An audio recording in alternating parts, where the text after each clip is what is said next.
welcome to What Do You Think?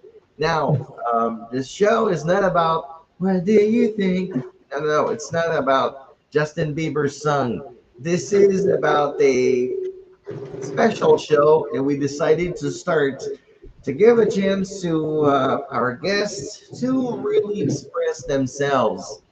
And on what do you think? Well, let's put it like this. I think one of the things that my special honorable guest here, Paul Dawkins, has experienced is we work on a regular basis with quite a lot of technology, and we have to have the joys of setting it up, ensuring that it works, and to be getting used to it, and certainly have fun repeating it on a regular basis. We're using more and more technology. We're able to reach people around the world this way. It's so wonderful. And just in case you can't get enough, with this idea that we'll be doing with Paul Dawkins, there will be in the near future workshops. Correct. So, without further ado, you probably remarked the different details about me, along with him. Decided to put on a nice, good-looking, and colorful sweater, and you have wonderful Paul Dawkins here. Paul, how have you been making out this morning? Oh, yeah, it's been entertaining a bit. It's great to get on screen here. This has been my difficulty to getting on screen, so that's a big plus today. Yeah, and yeah, it's going to be a wonderful series. Whatever we produce in the future, it'll just get better and better. So Thank I'm quite you. excited. Yeah. You know, I just had a thought that crossed my mind, Paul.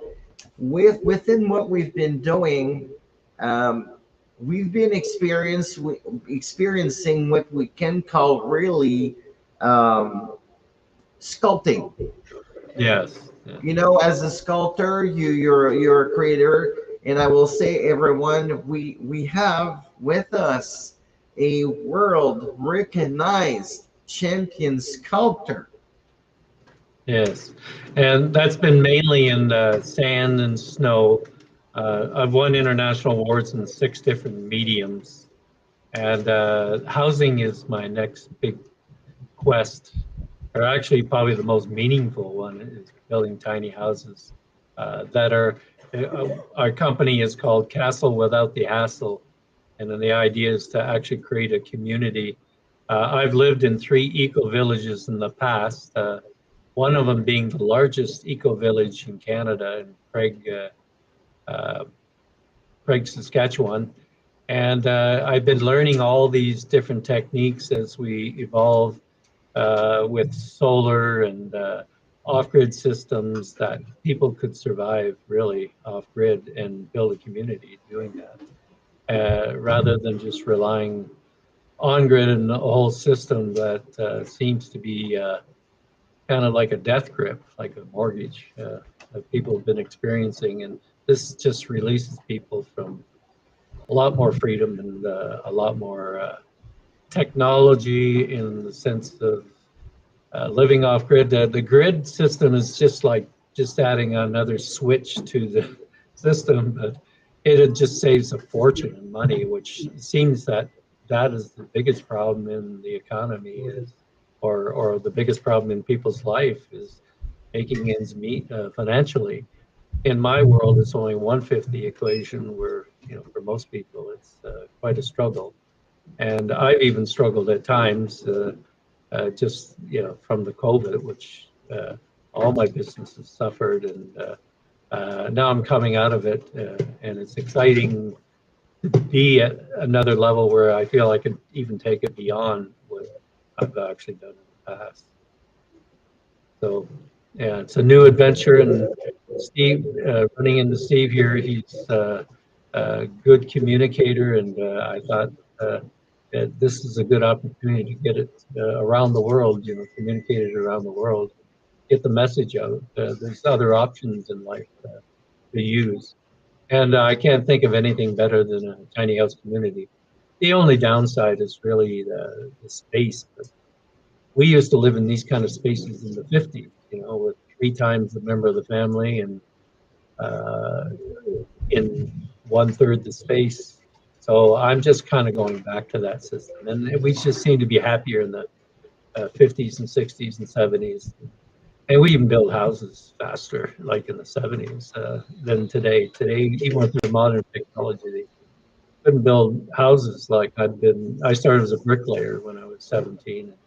I built houses and from all kinds of forms. I've tried experimenting in 9 different experimental homes, which took me to this level, what I'm building. And I feel this is the most efficient uh, and attractive. Like these houses are actually sculptures to me. Being a sculptor, it's like taking it to a whole new level, beauty and efficiency for living.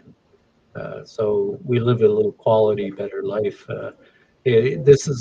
We're working in the homeless sector right now, which is making a really big change around the world. It's a worldwide problem, and we have to save ourselves. I don't think the cavalry is coming.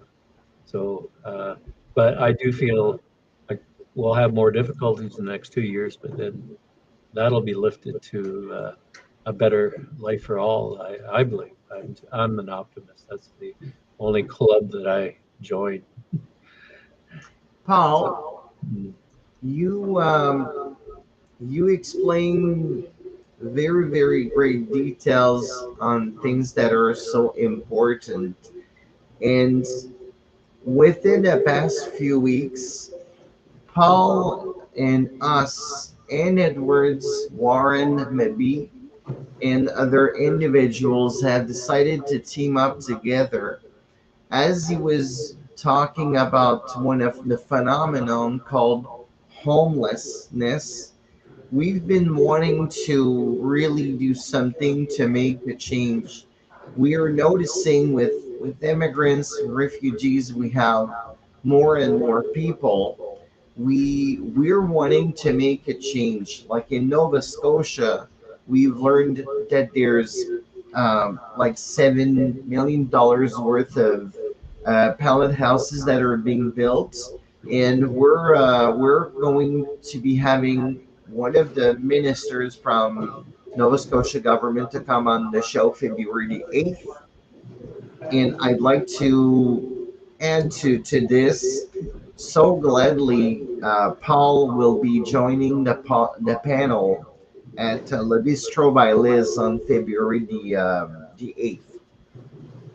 As a sculptor, from what he was explaining, there are several projects that he's been working on, and I will add, not wanting to go too quick, but Paul will be with me on What Do You Think on several occasions, so you can learn to know him.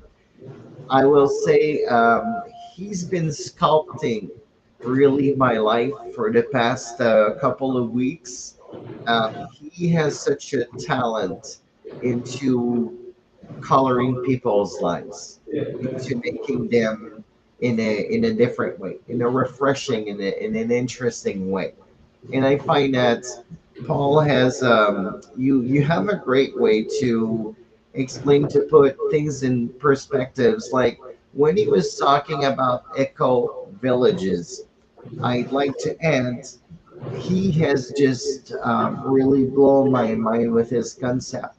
Can you please tell us actually more about your eco village?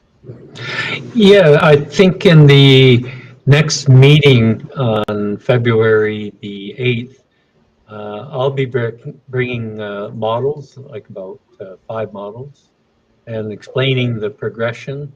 If we were dealing with homelessness, they actually start at the very bottom and own a house, the tiniest houses we build, and then as they work and they can earn their house as they go, and step up to a better house, I'm going up to 160 square feet of houses, uh, and that will, and along with the facilities to connect with in a greenhouse, the washing and the bathrooms and the cooking and a few of these others. They'll each have like separate greenhouses that are actually heated.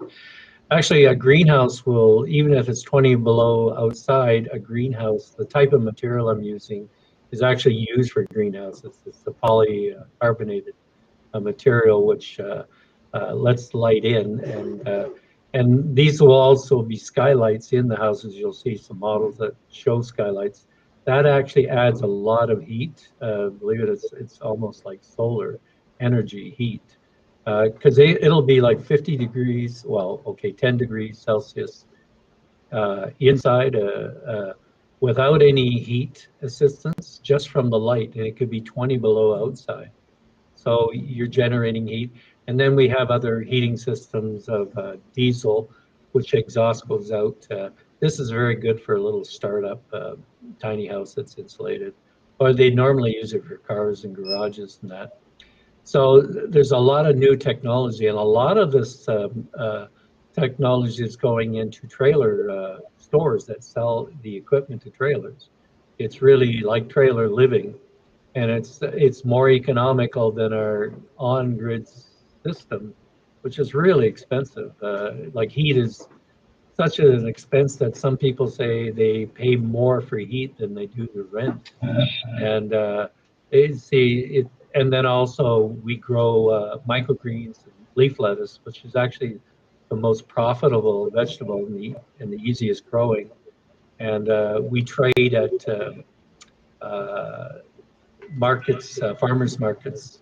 And so we create an economy by either farming, building houses, wood, because we also build rocket stoves, which only use 1/10 of wood as, let's say, a wood stove, and it's very fire resistant for our roof. It only gets 200 degrees instead of 1,000 degrees, which is most of the fires on the roof. Plus, we build the rocket stoves with the aircrete material, which is actually the cheapest installational material and one of the most efficient because it has thermal mass along with insulation, which is the most efficient method I've experimented. I've actually experimented in 6 different types of houses and evolved each one because I've been designing it to be the most efficient system out there. And a thing of beauty, being a sculptor, then everything is like a sculpture for me. And then connecting it with the community. And I've actually part-time I've been a security supervisor that so there's a big protection element to this community, and I can create a neighborhood watch pretty well because the biggest thing in homeless too is just having everything stolen like 3-4 times over, and they got to start their whole life over, and all these structures are like 4 layers of protection, they can't get in, and they can lock it, and the safety is secure when they leave. I mean, I can't imagine a homeless living in a tent just worried about their stuff every day, and then there's rapes and crimes and everything else to worry about. So you can't get your life together like that. This is a system that helps people grow. Where the system, it's like a vicious merry-go-round that just seems to never end, which is suffering I can't imagine myself. It's uh, well, maybe a little bit. I've hit rock bottom when the COVID hit, and all my business went under, and I was just like living in my car in between building a house at one point, and I even had to let that go because I had to travel so far to get to finish do this house I was doing. So I realized I really need a team. I can't do it alone. I'm not good at everything. I don't think anybody is. So I'm actually very good at delegating to people smarter than myself in what they do. That's what Steve come in. he'd be smart in communication and broadcasting, and that will take it beyond. I could do the most beautiful thing in the world, but if it doesn't get out there to everyone, it won't grow. And that's the idea, is to make it grow all over the world. I'd like to be a center, internationally for this, because we learn so much. Even Finland, they actually spent. Uh, they just gave houses to the people, which reduced the cost to the government $25,000 a year. Well, we spent about $55,000 a year to homeless person. When you add on crime and all the medical and problems, then and we spent about 150 or 115,000 on criminals, just to house them. This is the idea, is to reduce all that, because Finland found out that they saved 25,000 just giving the houses away, and it's actually working. By 2027, there'll actually be zero homeless. And I've seen the system starting in other places.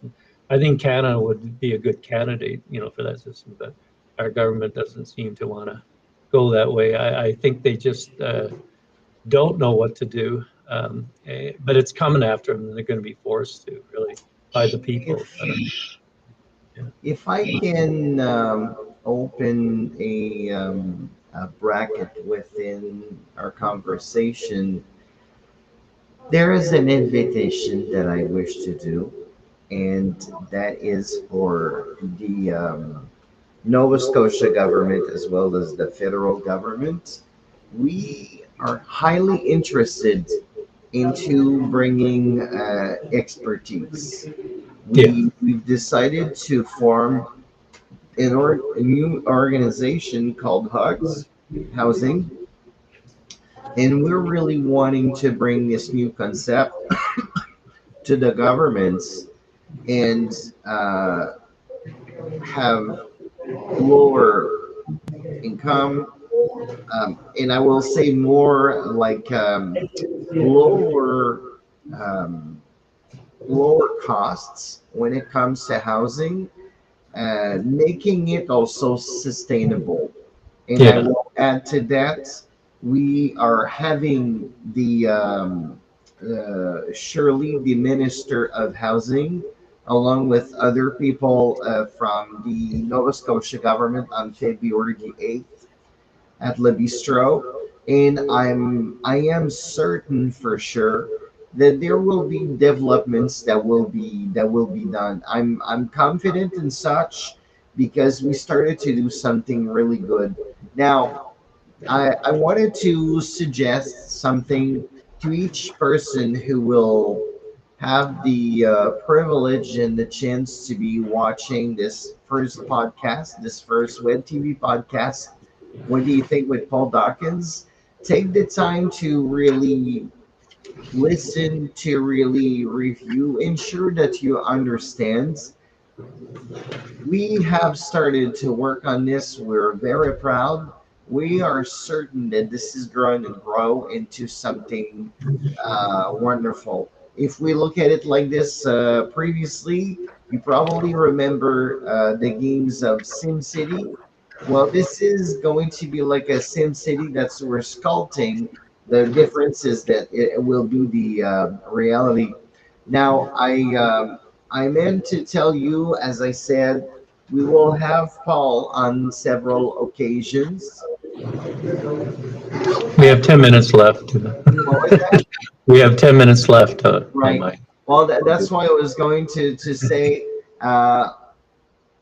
we're going to be continuing our discussion very soon.